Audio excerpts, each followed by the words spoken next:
How can we professors use AI to make learning boring things fun? So this is what we're going to see today. Hello everyone, I am Sarah El-Ateif, an AI GD, and today I will be presenting how I used Antigravity, Google's Antigravity, to actually make learning information systems auditing more fun to my engineering students, which find it a real bore and struggle to kind of like make the connection between the IT and business. So first things first, we will start by obviously installing Google Antigravity, which you can find by visiting the Google Antigravity website, and then you can click the option that best suits you. So for my case, it's download, or going to download for macOS. Otherwise, you can obviously download for Windows and Linux as well.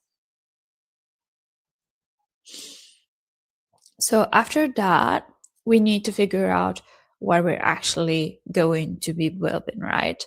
So the first things we actually need to think about is what is it that we're trying to build, right? So what I actually wanted to build is something like an RPG game, a role-playing game where the students would get to interact with the different, let's say, employees of a company, obviously the information system or the kind of like computer science department in an organization, and then obviously go over all the units, interview different people, and try to understand what kind of practices they're actually employing, and then see kind of like what they still need to work on so they can be, let's say, ITIL approved, or obviously something like CMMI or COBIT. So this is what I did. So I requested the AI to build an assisted learning agent based on the Socratic learning, as it's the best way to kind of like pedagogically actually teach students how to learn something by asking questions and then getting them to try first and then try to give them some hints to improve. So in an interactive role game based, where the students can learn and practice information system auditing as information system management and governance engineers. So this is obviously kind of like what I wanted to build, right? So what Antigravity started to do is kind of like go over what it's going to do. That is the task list, as you can see here. And then later on, it actually generated something like an implementation plan. That is obviously what it's going to build and the functionalities and all of that. The only thing we have to do here is actually just to approve, obviously. And obviously, if we wanted to share something, we can click on this blue button here and comment that section. So if we don't like something, we leave a comment there and it will fix that, or obviously update it to whatever we want. So this is it actually starting to build. So it's initializing Vite project and installing dependencies. So most of the actual coding is done using React by default, but obviously you can code using Angular as well, and any other actual coding environment, or obviously programming language. So after that, obviously after it has finished building everything, it will give you something like a walkthrough on what has been implemented and how you can run it. And as you can see here, we have how to run. So I need to first change the directory and then run npm run dev, so I can actually access the app locally, obviously. That's what I did, and I could access the app through the port 5173, obviously at localhost. Well, this is the app. So this is obviously the first try. As you can see here, we have something like welcome junior auditor, we have a situation at Tech Corp and all of that, but there wasn't actually a problem. And the problem was that, let's just say, whenever I actually kind of like requested it to help me when I got stuck Obviously, I'm trying to simulate how the student will interact with this. As you can see here, it always told me something like not quite, like think higher level. So and obviously, even if I told it like I don't know, it was still recommending the same thing. So I needed to fix this, right? Now comes the improvement that we need to work on. So what I requested is that I actually obviously kind of like just describe it to it what the problem was. Obviously, you don't really need to think too much about it. Whatever you have in mind, just throw it at it. Whatever comment you have, you really just try to be as specific as you can when it comes to what you really want. Otherwise, you can use any language. I actually used French. I used obviously English to kind of like get it to improve itself whenever I felt like it. So I requested it something like I described obviously the problem. So when I don't give the bot the exact answer, it is looking for it, doesn't let me, and it doesn't obviously let me move forward, and it doesn't help me figure out the answer. So I was describing what the problem is. I submit the problem, it tries to fix it, and sometimes actually it does obviously get into some errors like we usually developers and engineers do when we're programming.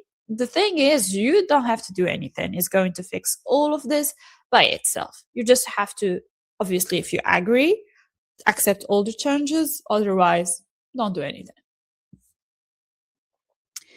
So it actually implemented what I requested as changes, and I obviously tried to test it.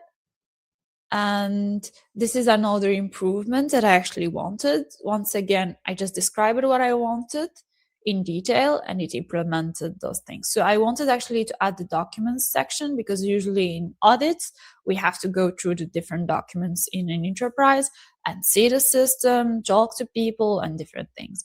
And usually by the end of it, we have to write an audit report that has the kind of like what is the situation and what kind of recommendations we can provide. So I wanted this to be implemented as well. So this is actually my trial when I was trying to kind of like implement something like a smart, let's say, conversation, so that the students can get to actually ask their questions themselves. But I didn't really have time, so actually kind of like turn in something like I asked it to give me a couple of questions, and then obviously the students had to just click on the question they wanted to know the answer to and assess the actual answer. So actually you can, let's say for example, you would like to, instead of having to just write, you want to change something specific in the image or something specific in the app, you just take an image of it, and then you kind of like, you can link in the image by clicking on this plus button. As you can see here, I provided it the image along with the comment of, and the comment actually was in French. So along with what I wanted it to fix. One cool thing it does as well is that it can actually test the app for you. So you don't have to kind of like think about, oh my God, I need to go through all of this, especially if it's a huge app that you're developing. So you don't have to think about you testing it yourself. It can also test it for you. Just make sure that obviously you kind of like tell it what you want it to fix or what you want it to pay attention to. Otherwise, just test the app.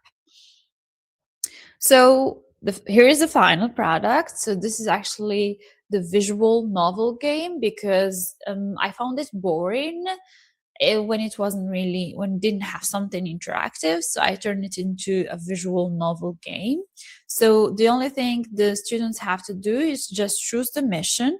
Usually actually they need to unlock the missions. So they start by ITIL v4.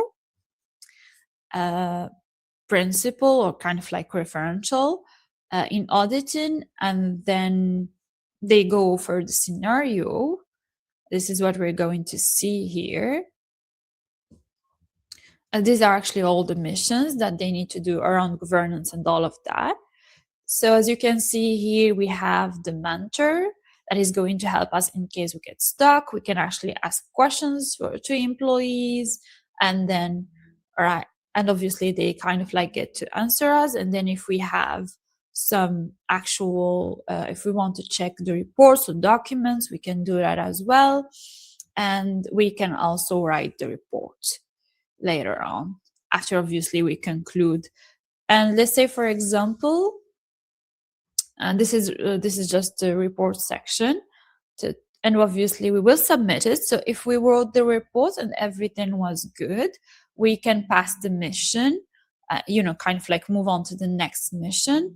Otherwise, we kind of like get a pop-up error that tells us we actually made a mistake. Obviously, we kind of like failed the mission and we need to redo the mission if we want to move forward. So this was it for the app. If you would like to check it, please scan this QR code.